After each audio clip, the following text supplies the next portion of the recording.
we have a system in place of progressing the forearm plank. So if we were to go through our forearm plank just as a foundation, it starts off with elbows stacked under shoulders, forearms are on railroad tracks. We let people decide if they want palms down, palms up, make a fist, but we want to keep the legs together. We want to tuck our hips underneath us just a little bit. Exhale fully to feel our abs, and we're reaching from our shoulders through our elbows, pushing into the floor, staying tight.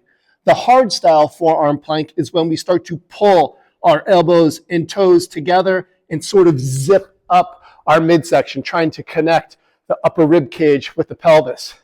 Once people can do 3 sets of 45 seconds with not too much shake, we start to work into a long lever forearm plank. And it's the same setup, except that we're going to set our elbows up in front of our shoulders, creating that longer lever between our elbows and our toes. So maybe we have someone set up here like this. Their elbows are stacked in front of their shoulders. We allow them to keep their hips up a little bit. We still want a slightly tucked position. And they're shallow breathing as they have that same railroad track parallel set up with the forearms.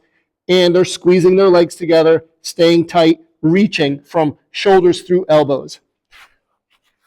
Once we can do that for 45 seconds, now we can start to make that static plank variation into a dynamic plank. And that's where we go into our body saw progression. You can use valve slides, which we get from Perform Better. You can go the less expensive route and use furniture, movers, sliders. Those will work as well. And we have 2 variations here. So on that valve slide setup, feet are stacked or toes are stacked right on our sliders. We're going to get set up. Now the cueing in this is really important. We want a short, tight range of motion. We can still keep our hips up a little bit, slightly above the shoulders. We want to push our way back through our forearms so our elbows are in front of our shoulders, back into that long lever style plank. I'm shaking here. Now we want to pull forward, bringing our shoulders slightly in front of our elbows. And that's the short, tight range of motion that we're working on. We're still pushing into the floor, reaching long from our shoulders through our elbows, and keeping this a short, tight range of motion. The problem occurs when people try to push themselves too far back, and then they lose that control through their core, and they feel it in their low back. The other problem is people like to hang out here, where it's really easy. And now they've taken that long lever plank and made it a shorter lever plank, and that's not what we're going after. The same thing can be done on a slide board.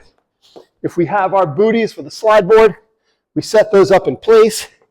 I like this variation more because there's less friction between the sliders and the turf, but we're going to get that same setup. Elbows stacked under shoulders, forearms on railroad tracks, legs are together. I'm going to tuck my hips a little bit, making sure they're slightly higher than my shoulders.